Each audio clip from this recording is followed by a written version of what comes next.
दोस्तों, अगर आप सरकारी नौकरी करना चाहते हैं तो आपके लिए एक बेहतर ऑप्शन होगा आईटीआई। सबसे अधिक सरकारी नौकरी की जो वैकेंसी दी जाती है रेलवे में। अब रेलवे ग्रुप डी पोस्ट के लिए फॉर्म भरने के लिए भी आईटीआई कंपलसरी हो गया है। अगर आप आईटीआई किए हैं तभी फॉर्म भर सकते हैं। तो बिहार में सरकारी आईटीआई के लिए फॉर्म आया है, तो इस फॉर्म को कैसे भरना है, आईटीआई का फॉर्म कौन कौन भर सकता है, एग्जाम का सिलेबस क्या है, आईटीआई करने में टोटल खर्च कितना आएगा और आईटीआई करने के बाद आप कौन कौन से एग्जाम का फॉर्म भर सकते हैं, इसका योग्यता क्या है, इस वीडियो में आप लोगों को ए टू जेड जानकारी देंगे। तो आप इस वीडियो को शुरू से अंत तक देख लीजिए, आपका जितना भी डाउट है सभी डाउट क्लियर हो जाएगा। और इसका सिलेक्शन का प्रोसेस क्या है, एग्जाम का सिलेबस क्या है, एग्जाम का पैटर्न क्या है, एग्जाम में टोटल कितना क्वेश्चन पूछा जाएगा, गवर्नमेंट आईटीआई कॉलेज में खर्च कितना आएगा और परीक्षा कब ली जाएगी, फॉर्म भरने का लास्ट डेट क्या है, आईटीआई का फॉर्म कौन कौन भर सकता है। तो चलिए सबसे पहले आप लोगों को ऑफिशियल वेबसाइट पर ले चलते हैं और इसके बाद आप लोगों को ए टू जेड जानकारी देंगे। यह बिहार संयुक्त प्रवेश प्रतियोगिता परीक्षा परिषद का ऑफिशियल वेबसाइट है। इसी वेबसाइट के माध्यम से आपको आईटीआई पॉलिटेक्निक इंजीनियरिंग का फॉर्म भरना है। तो यहाँ पर आप देखिएगा लेफ्ट साइड में एग्जामिनेशन सेक्शन है, तो यहाँ पर सभी एग्जाम के बारे में यहाँ पर दिया हुआ है। तो आईटीआई के बारे में आप देखिएगा तो नीचे में यहाँ पर दिया हुआ है, तो इस पर आप क्लिक करके आईटीआई से संबंधित प्रोस्पेक्टस नोटिस डाउनलोड कर सकते हैं। अभी बिहार पॉलिटेक्निक का फॉर्म नहीं आया है, एक सप्ताह में पॉलिटेक्निक का भी फॉर्म आ जाएगा। तो यहाँ पर जो आपको सेक्शन दिख रहा है DCEC, यह पॉलिटेक्निक से संबंधित है, BCEC यह इंजीनियरिंग से संबंधित है। इसके बाद ऊपर में जो भी दिया हुआ है यहाँ पर PG MSc UG MSc यह सभी मेडिकल से संबंधित है, नीट एग्जाम से संबंधित है, UG PG से संबंधित है। और नीचे में आप आइएगा तो ऑनलाइन एप्लीकेशन फॉर्म सेक्शन है, तो यहाँ पर आपको आईटीआई का फॉर्म का सेक्शन दिखेगा। अभी यहाँ पर लिंक नहीं दिया गया, फॉर्म भराना जो शुरू होगा 5 जुलाई से, तो आज शाम तक यहाँ पर लिंक दे दिया जाएगा और 5 जुलाई से आप फॉर्म भर सकते हैं। तो यहाँ पर टोटल अभी 4 है, 5वें नंबर सेक्शन में आपको आईटीआई से संबंधित दिखेगा ऑनलाइन पोर्टल। यहाँ पर इस पर क्लिक करके आपको रजिस्ट्रेशन करना है, पेमेंट करना है, इसके बाद फॉर्म फिलअप करना है। और यहाँ पर प्रोस्पेक्टस सेक्शन है, तो इसमें आपको दूसरे नंबर में आईटीआई का भी प्रोस्पेक्टस दिखेगा। आज शाम तक प्रोस्पेक्टस भी अपलोड कर दिया जाएगा। इसके बाद यहाँ पर आइएगा इधर राइट साइड में, तो यहाँ पर लेटेस्ट अपडेट है। तो लेटेस्ट अपडेट में सभी एग्जाम से संबंधित जो भी लेटेस्ट नोटिस है यहाँ पर दी जाती है। तो यहाँ पर आप देख सकते हैं 2 जुलाई 2021 आईटीआई से संबंधित है, एक शॉर्ट नोटिस है, दूसरा डिटेल्स नोटिस है। तो चलिए डिटेल्स नोटिस डाउनलोड करते हैं, इसके बाद आप लोगों को पूरे डिटेल्स में और आगे की प्रक्रिया के बारे में बताएंगे। वेबसाइट के बारे में यहाँ से आपको समझ में आ गया कि कैसे क्या फॉर्म फिलअप करना है, प्रोस्पेक्टस कहाँ से देखना है। यह जो है यहाँ पर डिटेल्स नोटिस में आप चलिए अच्छे से समझ लीजिए। यह जो नोटिस है यहाँ पर आप डेट देख सकते हैं, 2 जुलाई 2021 का नोटिस है। और यहाँ पर दिया हुआ है औद्योगिक प्रशिक्षण संस्थान प्रतियोगिता प्रवेश परीक्षा 2021। आईटीआई एग्जाम में अगर आप सरकारी कॉलेज में एडमिशन लेना चाहते हैं तो इसके लिए आपको सबसे पहले फॉर्म भरना पड़ेगा। फॉर्म भरने के बाद आपको इंट्रेंस एग्जाम प्रवेश परीक्षा देना है और इसमें आपका जितना अच्छा मार्क्स आएगा उस अकॉर्डिंग आपको कॉलेज और ब्रांच मिलेगा। तो आगे इसके बारे में बताएंगे, एग्जाम पैटर्न के बारे में भी। इसके बाद यहाँ पर दूसरे नंबर पॉइंट में एग्जाम डेट से संबंधित दिया हुआ है। औद्योगिक प्रशिक्षण संस्थान प्रतियोगिता प्रवेश परीक्षा आयोजित करने की तिथि यथा समय सूचित किया जाएगा। अभी बिहार में अनलॉक चल रहा है और ऑनलाइन का जो गाइडलाइंस है 6 जुलाई 2021 तक, तो 6 जुलाई के बाद फिर से यहाँ पर बैठक होगा, इसके बाद एग्जाम लेने का परमिशन दिया जाएगा। तो इसलिए अभी एग्जाम डेट का नोटिस नहीं दिया गया है, एग्जाम आप लोगों का लिया जो जाएगा सितंबर में। इसके बाद यहाँ पर देखिएगा फॉर्म भरने का प्रोसेस बताया गया है, फॉर्म कैसे भरना है। तो अप्लाई ऑनलाइन लिंक पर आपको क्लिक करना है। स्टेप 1 में रजिस्ट्रेशन करना है। रजिस्ट्रेशन करते समय आपको बेसिक डिटेल्स, नाम, father's name, date of birth, mobile number, email ID आपको देना है। मोबाइल नंबर एवं ईमेल आईडी बिल्कुल एक्टिव दीजिएगा, इस पर OTP आएगा और भविष्य में कोई भी जैसे सूचना होती है तो आपको ईमेल आईडी मोबाइल नंबर पर ही दिया जाएगा, तो आप अपना ही दीजिएगा। अगर ईमेल आईडी आपके पास नहीं है तो बना लीजिएगा। इसके बाद यहाँ पर यूज़र नेम के बारे में दिया हुआ है, अभ्यर्थी के द्वारा दिया गया ईमेल आईडी ही उनका यूज़र नेम होगा। जब आप रजिस्ट्रेशन करने के बाद दोबारा से लॉगिन कीजिएगा फोटो सिग्नेचर पेमेंट करने के लिए, तो यूज़र नेम आपका ईमेल आईडी हो गया और पासवर्ड के रूप में आपका डेट ऑफ बर्थ रहेगा। स्टेप 2 में आपको पर्सनल इन्फॉर्मेशन जैसे address, father's name, mother's name, ये सब आपको फिलअप करना है। जब आप पर्सनल इन्फॉर्मेशन दे दीजिएगा तो इसके बाद फोटो सिग्नेचर का ऑप्शन आएगा स्टेप 3 में। तो फोटो सिग्नेचर आपको बिल्कुल सही तरीके से अपलोड करना है। और स्टेप 4 में है एजुकेशनल इन्फॉर्मेशन यानी शैक्षणिक योग्यता। यह जो फॉर्म है 10वीं पास पर, अगर आप 10वीं पास, इस बार अगर आप 10वीं पास किए तो इस फॉर्म को भर सकते हैं। 10वीं पास होना चाहिए कम से कम। इसके बाद आपको एजुकेशनल इन्फॉर्मेशन देना है। अगर आप 12वीं पास किए तो 12वीं से संबंधित भी डिटेल्स दे सकते हैं, कम से कम 10वीं पास होना चाहिए। इसके बाद यहाँ पर है रिव्यू एप्लीकेशन, तो इसके बाद आपको रिव्यू कर लेना है, देख लेना अगर कोई भी मिस्टेक है, जैसे खास करके आपको अपने नाम में, फादर्स नेम में, डेट ऑफ बर्थ में और कैटेगरी आपको बिल्कुल भी गलत नहीं करना है। काउंसलिंग के समय आपको दिक्कत हो सकता है। सबसे अधिक जो दिक्कत होता है BC EBC कैटेगरी को, तो बिहार में ओबीसी का 2 पार्ट है, बीसी ईबीसी है। तो इस कन्फर्म होकर आप फिलअप कीजिएगा। आप जिस भी कैटेगरी से आते हैं उस अकॉर्डिंग आपको कैटेगरी फिलअप करना है। इसके बाद आपको पेमेंट करना है। पेमेंट करने के बाद आपका फॉर्म सबमिट हो जाएगा। इसके बाद ही आपका एडमिट कार्ड जारी किया जाएगा। अगर आप पेमेंट नहीं करते हैं तो एडमिट कार्ड नहीं जारी किया जाएगा। पेमेंट आप 2 माध्यम से कर सकते हैं, एक है ऑफलाइन, दूसरा है ऑनलाइन। ऑफलाइन यानी आपको बैंक जाकर पेमेंट करना पड़ेगा। फॉर्म आपको ऑनलाइन ही फिलअप करना है। अगर आपके पास ऑनलाइन पेमेंट करने की सुविधा नहीं है तो आपको प्रिंट ले लेना है। प्रिंट आपको चालान का लेना पड़ेगा। वहाँ पर ऑप्शन आएगा बैंक चालान के माध्यम से प्रिंट करने का। चालान का प्रिंट लेकर के बैंक में जाइएगा, किसी भी बैंक में जा कर के आप जमा कीजिएगा चालान। इसके बाद जितना भी पेमेंट रहेगा पेमेंट आपको जमा करना है और बैंक के माध्यम से पेमेंट हो जाएगा। अगर आपके पास ऑनलाइन पेमेंट करने की सुविधा है, ऑनलाइन यानी डेबिट कार्ड होता है, एटीएम हो गया, क्रेडिट कार्ड, नेट बैंकिंग के माध्यम से या यूपीआई के माध्यम से भी आप ऑनलाइन पेमेंट कर सकते हो। वहाँ पर ऑप्शन आएगा पेमेंट आप कर सकते हैं। इसके बाद है यहाँ पर पेमेंट के बारे में बताया गया है। तो इस बार जो पेमेंट है यहाँ पर देखिएगा तो general category BC EBC category के लिए 750 रुपये है।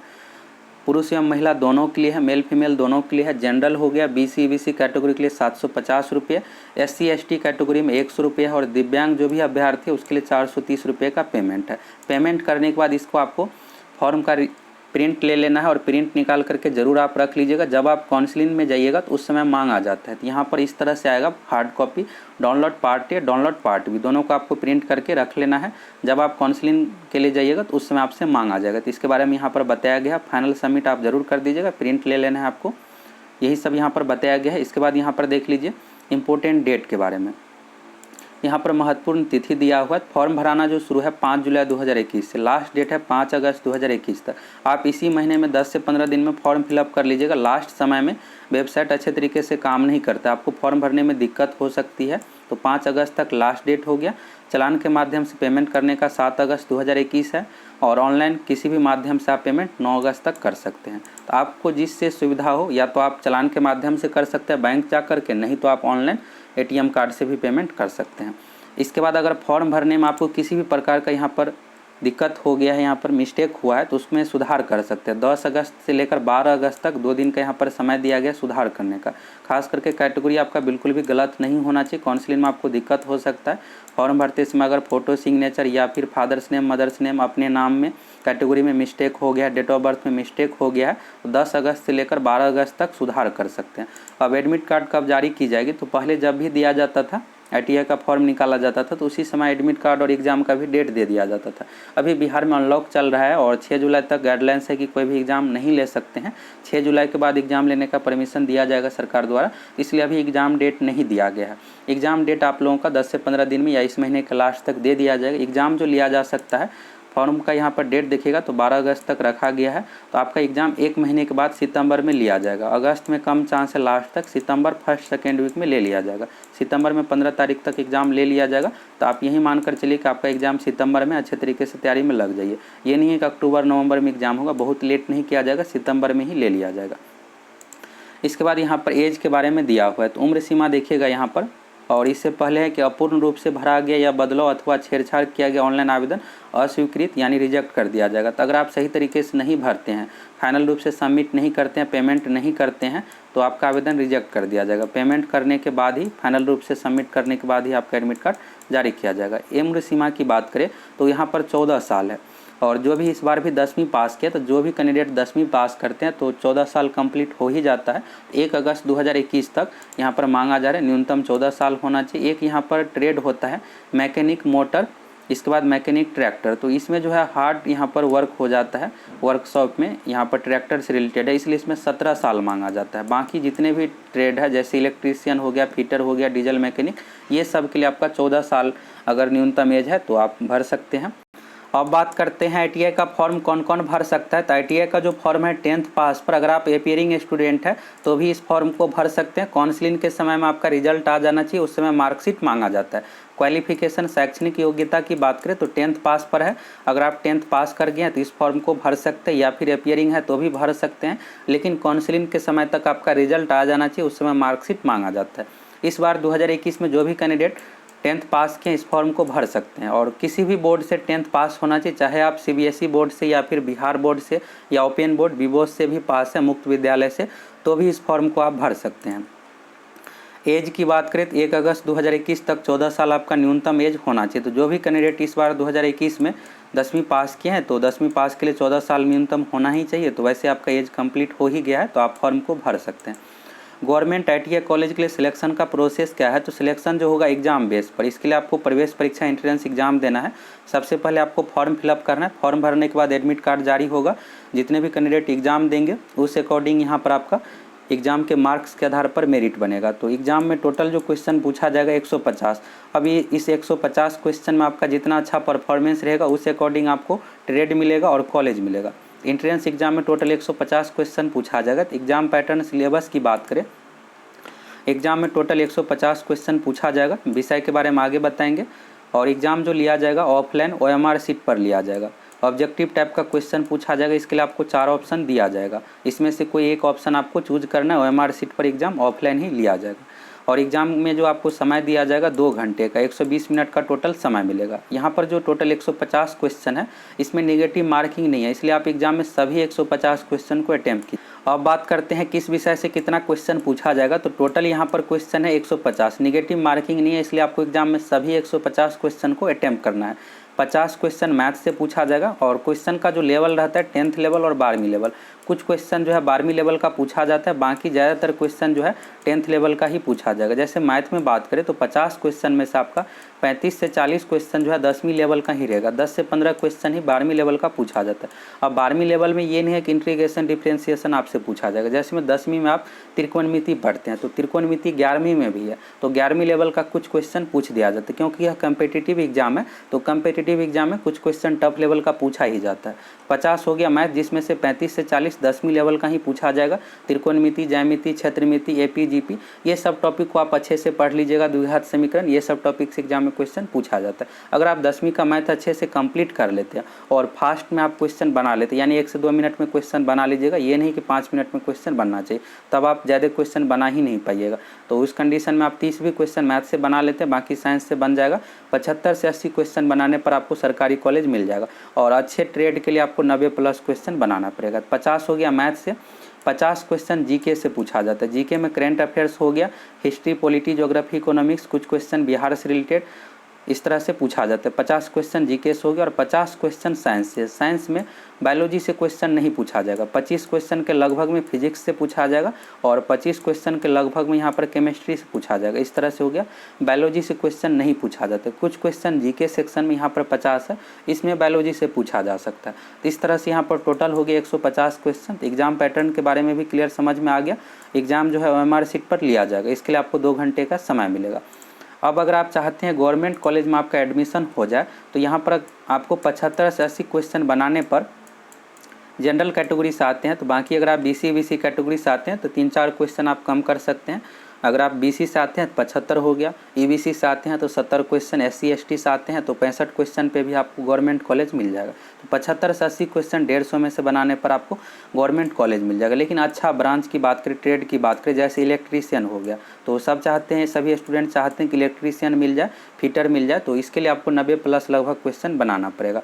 अगर 80-85 भी रहता है तो भी आपको मिल जाएगा। कॉलेज वाइज अलग अलग कटअप होता है, उस अकॉर्डिंग आपको, लेकिन आप टारगेट यही रखिए कि 90+ बनाने का। 35 क्वेश्चन लगभग आपका मैथ में बन जाएगा, 25 क्वेश्चन आपका साइंस में बन जाएगा। साइंस टोटल 50 है और बाकी यहाँ पर अगर आपका 25 क्वेश्चन GK में भी बन जाता है, 20-25 भी बन जाएगा, फिर भी आपका यहाँ पर सिलेक्शन हो जाएगा। इतना टारगेट रखकर आप तैयारी करते हैं तो बन जाएगा। इसके लिए आपको क्या करना है, 5 ईयर का आपको कम से कम पिछले 5 साल का प्रीवियस ईयर को अच्छे से कंप्लीट करना है। और कोई एक गाइड ले लीजिए, अरिहंत या फिर उपकार या किसी दूसरे पब्लिकेशन का भी अच्छे से गाइड से तैयारी कर लीजिएगा। 2 महीने के बाद एग्जाम लिया जाएगा तो आपको गवर्नमेंट कॉलेज मिल जाएगा। अब बात करते हैं गवर्नमेंट कॉलेज की फ़ी की। तो गवर्नमेंट कॉलेज में फ़ी जो है यहाँ पर कुछ भी नहीं लगेगा। अगर आप यहीं प्राइवेट कॉलेज से करते हैं तो 35 से 40 हज़ार रुपये आपको फ़ी लगेगा टोटल मिलाकर। लेकिन गवर्नमेंट कॉलेज में कोई भी फ़ी नहीं है। अभी आपको फॉर्म भरने में 750 रुपये लगेगा।